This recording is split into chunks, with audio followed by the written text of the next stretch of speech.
It's where all the cool kids go.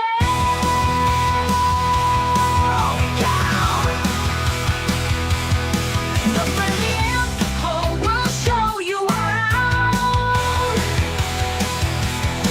We reward him with the fresh souls of our customers. Candles, t-shirts, blended teas, and so much more. Tags on deck, horror shop you will never want to leave.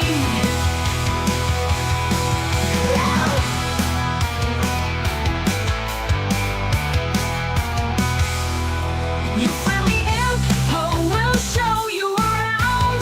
We reward him with the fresh souls of our customers. Candles, t-shirts, blended teas, and so much more. Deadites on deck, horror shop you will never want to leave.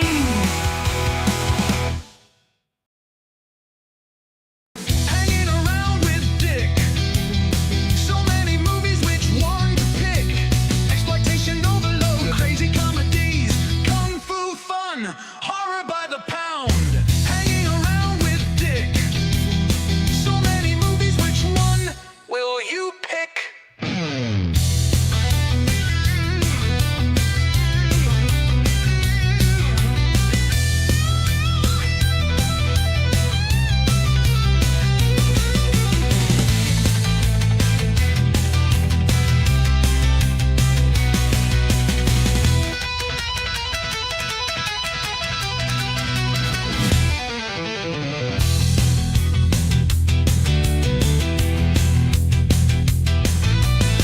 Hanging around with Dick.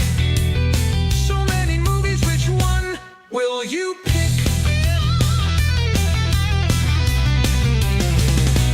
Will you pick?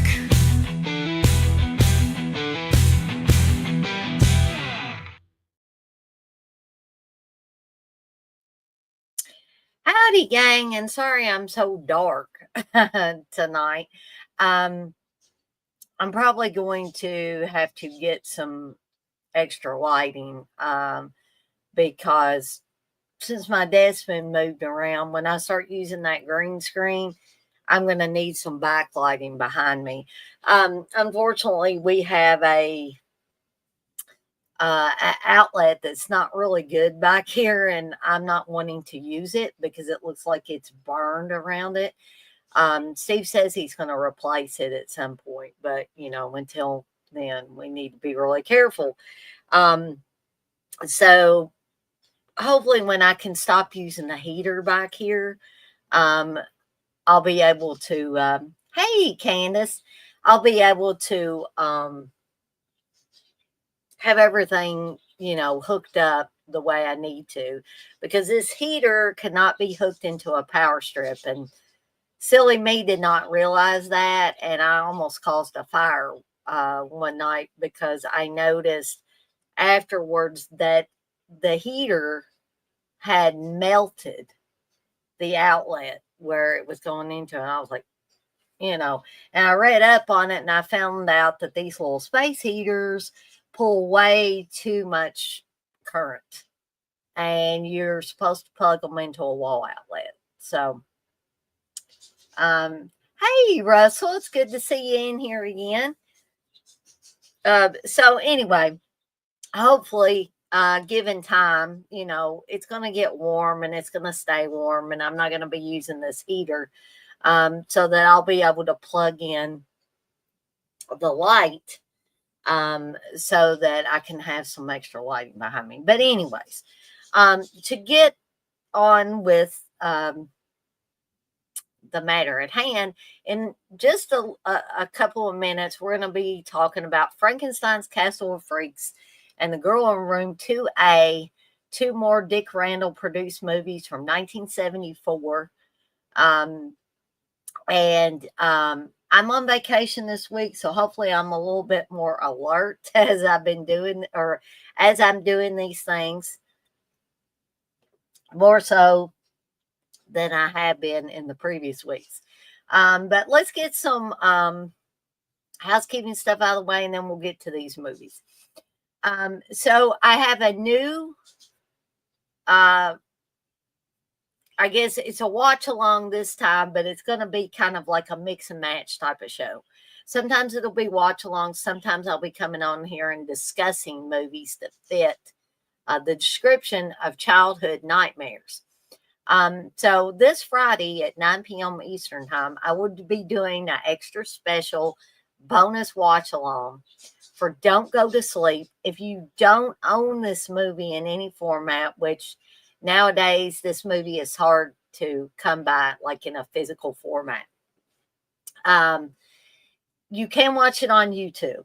I believe it came out in 1982. I remembered seeing it on television, and it scared the daylights out of me when I was a kid. For a TV movie, it was, it was pretty creepy. Okay. And so if you want to watch it before the watch along, of course, you can check it out on YouTube. And then you'll be extra prepared for the watch along in case you want to, sit in on the watch along, and you can watch it from YouTube then as well. This is a pretty decent copy. I've taken a look at it. It's been on YouTube for 11 years. Now, I heard Dread Central just did an article recently, one of their writers, that said that it's streaming for free. Now, YouTube to me is not streaming. Okay. And they talk like this is a new thing. So I wouldn't think it's the one that's been on YouTube for 11 years. But I checked the usual suspects. I checked Tubi, which is, that's free. And I couldn't find it on there. And I couldn't find it some other places that offer free stuff. Now, see, Shudder might have it on there. I haven't checked. But Shudder's not free. You got to pay for it. Netflix isn't free. You got to pay for it. So I'm not sure exactly what the writer was talking about. Or maybe it's not on there yet. But in any event, I have not been able to find it free on a streaming service. I found €11 copy on YouTube. So if you want to join me for the watch along for it, you can watch it on YouTube. You said you never seen the films that we'll watch on YouTube. Yeah. Now the movies I'm going to talk about tonight, The Girl in Room 2A may be on YouTube.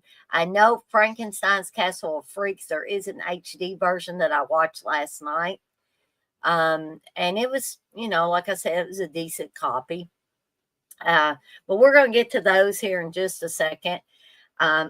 So remember, Friday at 9 p.m. Eastern Time will be the Don't Go to Sleep watch along that's part of the new Childhood Nightmare series that I've got going on. Hey, Phil. Let's see. Tomorrow night, we've got some more cannon fodder coming up. I'm going to be talking about New Year's Evil. The girl in room 2A is on YouTube. Okay. I kind of figured it was, but Steve had a copy of it. So I just went on and watched the copy that he had rather than search for it on YouTube. But thank you for the information, Russell. Hey, Blissful. So I'm going to be talking about New Year's Evil and the Apple on Cannon Fodder tomorrow night. It's probably going to be at 9 p.m. Eastern Time too, just to give me time to refresh myself on New Year's Evil, as if I need to refresh myself on that movie. I've seen that movie millions of times, it feels like. The Apple I have not seen, so I will definitely be watching it first time out. And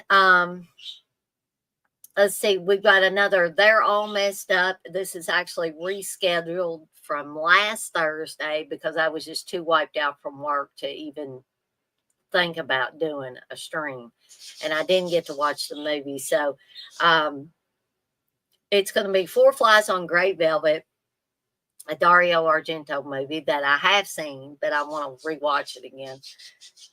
And The Iguana with the Tongue of Fire, which Steve has a copy of. I'm going to be watching his physical copy. And those are the two we're going to be talking about, for they're all messed up. I haven't talked to Candace about Friday Foolish, but I'm hoping that we can have a Friday Foolish this Friday at 6 p.m. Eastern Time. And then, of course, the Childhood Nightmares watch along for Don't Go to Sleep will be at 9 p.m. Eastern Time. No watch alongs coming up for the weekend. We are still voting on, actually, there is one. I rescheduled one for Saturday. Will be Terror at 10 Killer. Sorry about that, folks. I forgot about that. That'll be at 7 p.m. Eastern Time. And also, I have picked what my next movie munchies is going to be before the end of this month. I'm going to be making a very large sandwich, a Scooby and Shaggy size sandwich, and Lost My Glasses lemonade to go with it. And that's taken from my Scooby-Doo cookbook. I wanted to do kind of a quick and easy one. Phil, I take it you've seen the apple, right? You got the laughing emoji there. So yeah, I may be in for a treat. So got a lot of stuff coming up this week. I'm soon going to be getting the green screen back out because I have all this open space behind me. That sounds perfect with the warm weather coming up. Yeah, I was hoping, and it sounded good to me too. So I was like, there's nothing like, a great big, mammoth sized sandwich and a glass of lemonade. But hopefully you guys and gals will see the return of the green screen here soon. It's right back there. I just got to pull it out, pull it up, have my green screen, and that way you won't be seeing, all this darkness today or tonight, but all that stuff back there. You will be actually seeing whatever image is that I want to put on the green screen.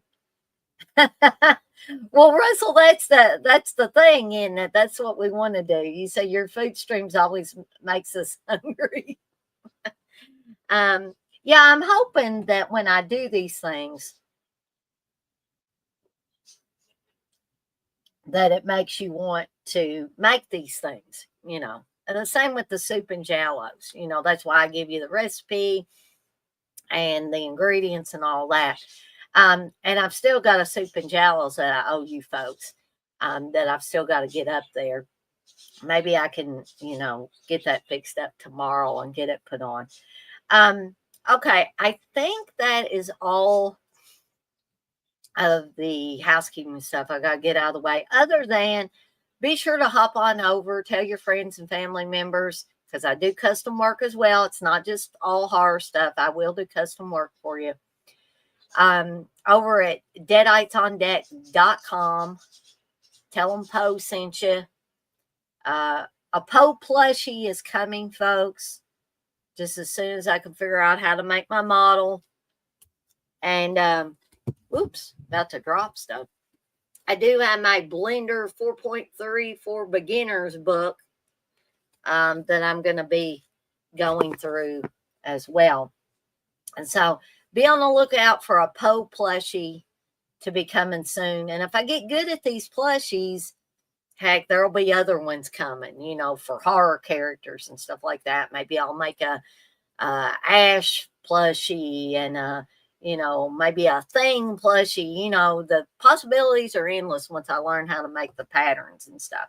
So I'm going to be using a combination of the Blender or Blender software, which is open source software. It's free software, and Plushify. So we've got a couple of promos going on the shop site. Candle Craze 25. If you put that promo code in at checkout, you can buy one candle, get one free. Also, if you spend $30 or more and you use the promo code Slasher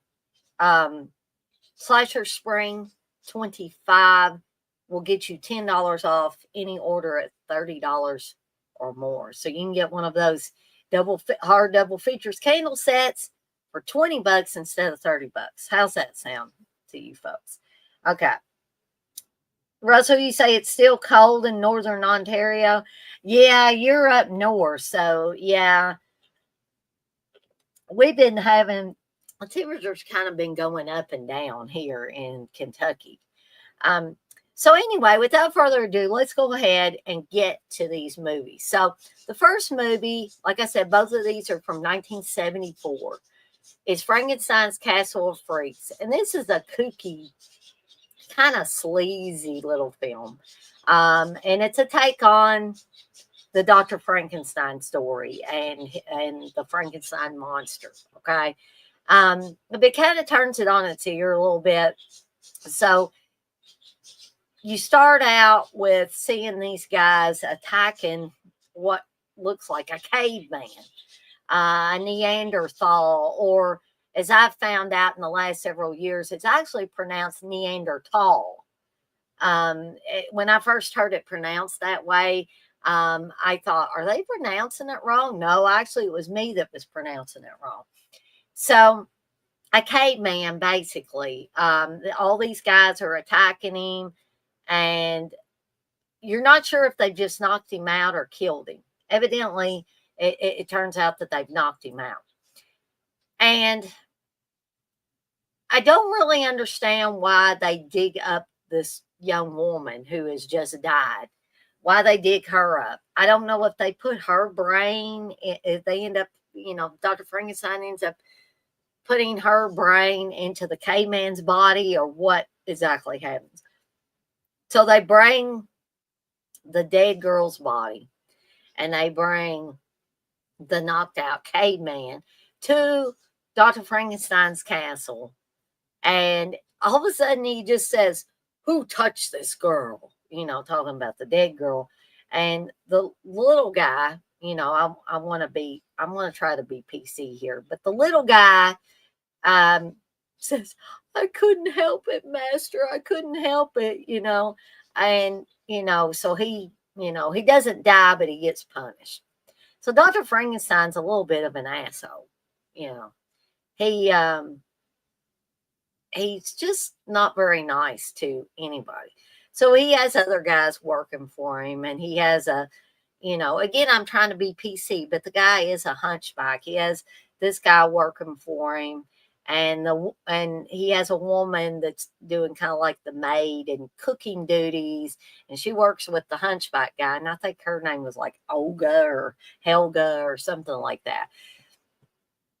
And she's messing around with the hunchback guy, but evidently she's married to one of the assistants for Dr. Frankenstein, and he's an asshole too. So her and the hunchback guy kind of steal away to have sex anytime they can, anytime she can get away from her abusive husband. So then we have Dr. Frankenstein's daughter and her fiance and her friend from school. Okay, cool, Russell. You said, "Good night, Dana. Want to watch film first time." Okay, cool. Thanks for stopping in, Russell. I appreciate it. I appreciate you coming by here for a few minutes. So his daughter, her friend from school, and her fiance all show up, and he's glad to see them. But here's where the kind of sleazy part comes in. Dr. Frankenstein's wife died during childbirth, and she also gave birth to a stillborn son. And you can see there's a little tension between Dr. Frankenstein and his daughter. In fact, his daughter says during dinner, "Are you still disappointed that I wasn't born a boy, Father?" And it's like, what in the world? Where'd that come from? So Dr. Frankenstein is taking a liking to his daughter's friends, and they start kissing each other. I'm like, ew, ew, ew. This is just like, ultra sleazy, in my opinion. But the movie as a whole is just entertaining enough that I, you know, could follow it until its conclusion. It was only about an hour and 24 minutes long as well. And there is a fair amount of nudity, but I wouldn't call it gratuitous nudity. So that didn't really get on my nerves. You have the daughter's friend taking a milk bath. You have the daughter and her fiance messing around, and they're, clearly naked. And you see the woman from the back. You see some side boob and things like that. And you may see, not full frontal, but you may see a quick shot of the boobs from the front. But like I said, it kind of takes the whole Frankenstein story and the Frankenstein monster story and kind of turns it on its ear. Insanity ensues. There's all kinds of like little wheel cogs and loose screws and all kinds of things in this. So, I don't see it as something that I'm just going to run right out and go back and watch all over again, real quickly. I may say, hey, I want to watch Frankenstein's Castle of Freaks, in the next 6 months or so. Not a bad little movie, an exploitation movie all the way. Not really horrific to me.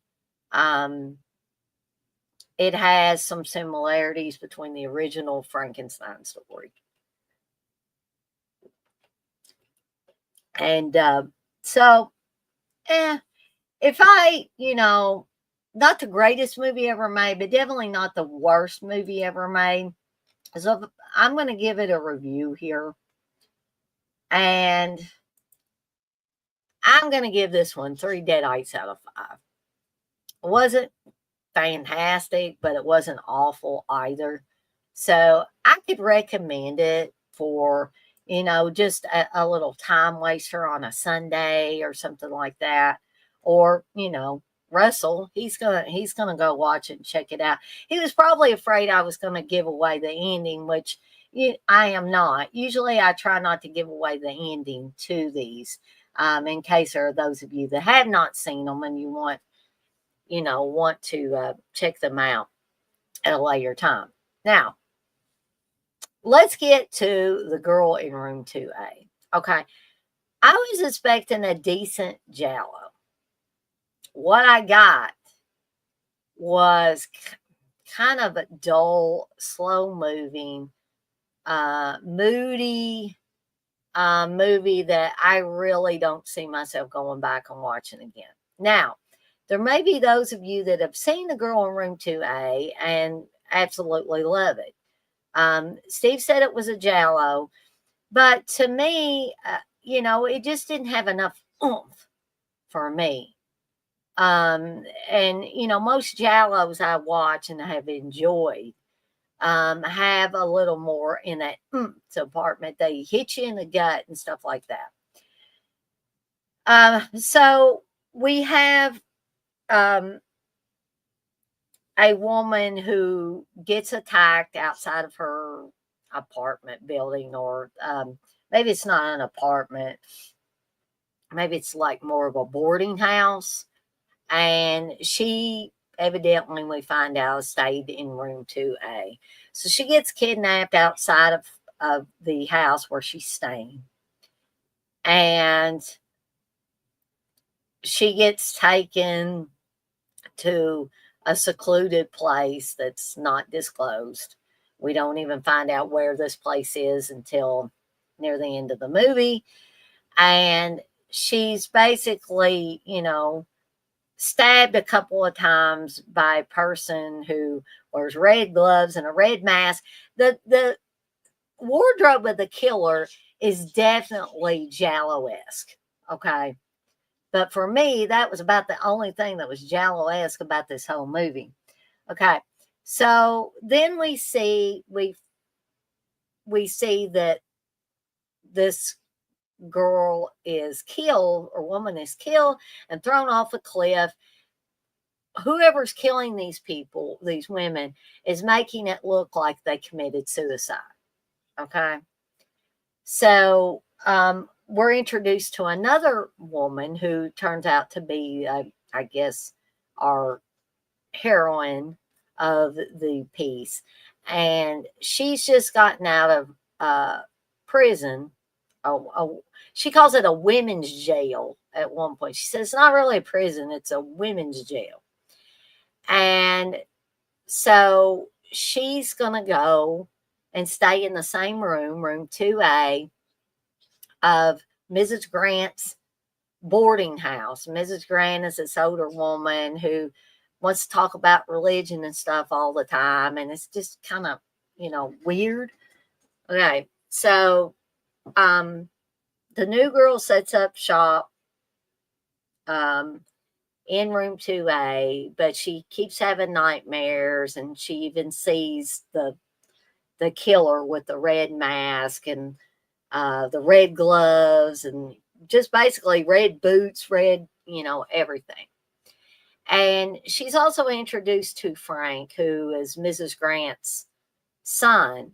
And Mrs. Grant tells her that her husband was killed in an awful hit and run accident. Frank says his father was killed by drowning, that it was accidental, and that he drowned, and that his father and his mother were in a boat. Mrs. Grant was saved, but his father, I guess, was swept away underwater, drowned, or assumed to drown. And she's confused. She doesn't understand why we're getting two different stories. And then there are these mob-like guys who hang around Frank, and, she keeps seeing them from time to time in the house where Mrs. Grant and Frank live. And she can't figure it out. She can't put it together. And then she gets introduced to another guy. She was kind of starting a romance with Frank, but then she meets this other guy who is the brother of the woman that was killed and got thrown off the cliff. And he's trying to figure out what happened to his sister.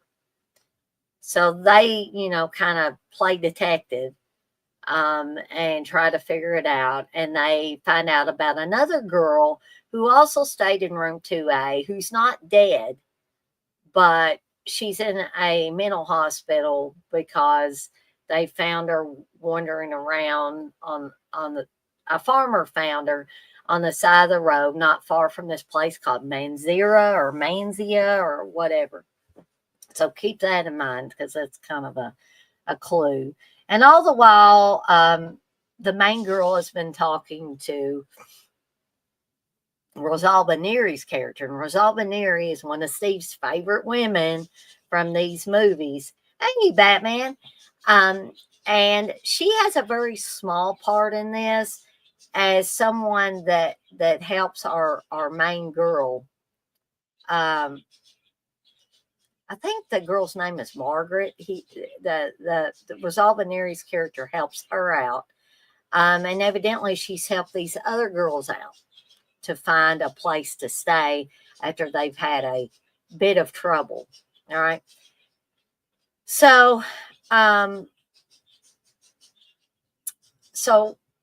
Margaret and the other girl that got, killed and thrown off the cliff, her and that girl's brother go to see the sister of the girl that was just found on the side of the road by the farmer, just kind of wandering around. And they beg her, they said, can we talk to her? And she said, well, she's not responding. She doesn't respond. She just kind of, sits there. But they go, and she agrees to take them. I don't know why somebody would agree to let total strangers, even if they had a pretty good story, two strangers go to see her sister in the mental hospital with her, but they do, or she does. but they don't really succeed in getting any information from her.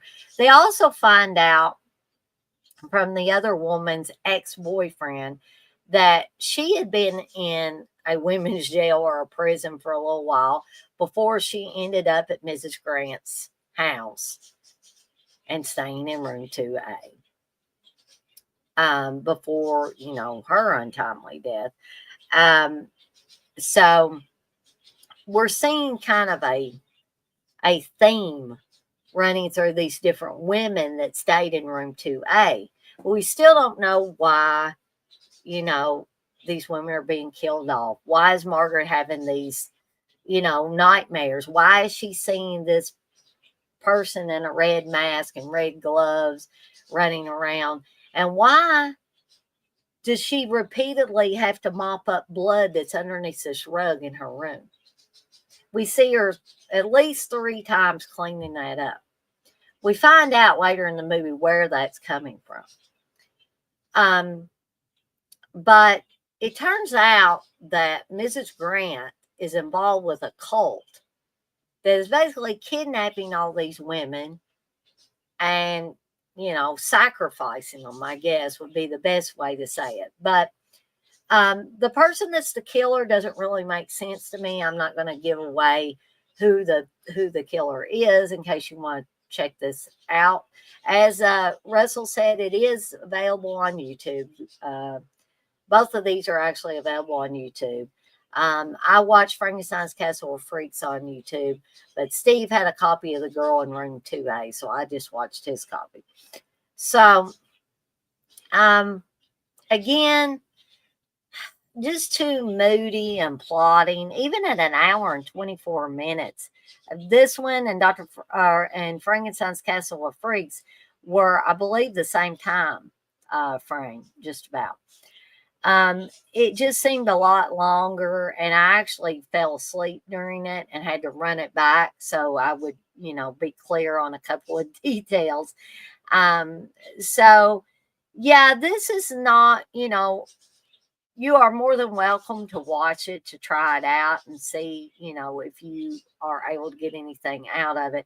But as far as a giallo, for me, it just wasn't one that I see myself going back and watching again. It just didn't hold my interest very well at all.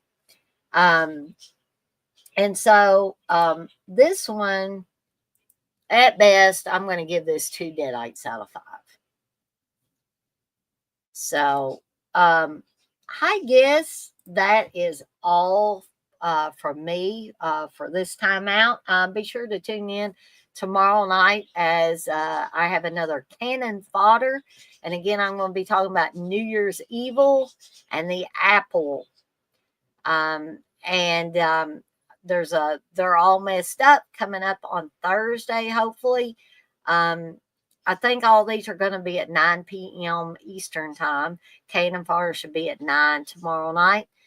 They're all messed up, which is rescheduled from last Thursday because I was just so wiped out from work. I'm on vacation this week, and so hopefully I'll be able to do They're All Messed Up Thursday night at 9 p.m. Eastern time.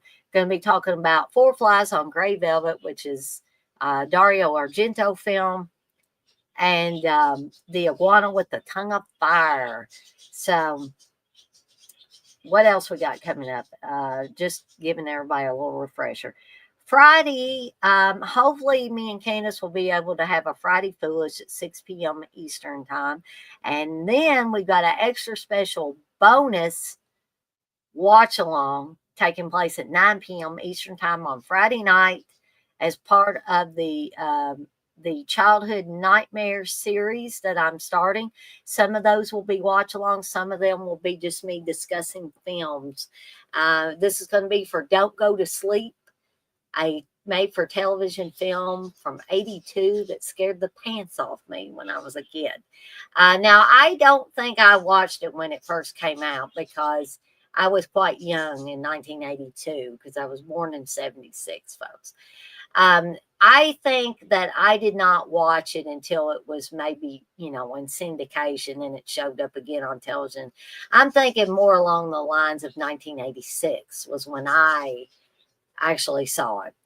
And it stars Valerie Harper and Dennis Weaver. Um, and Robin Ink, is it Inco from Annie? She actually, I'm sure she was in other stuff, but she played one of the orphans in the original Annie movie. So she plays Mary in the film. So if you've never seen Don't Go to Sleep, it is on YouTube if you want to watch it prior to the watch along.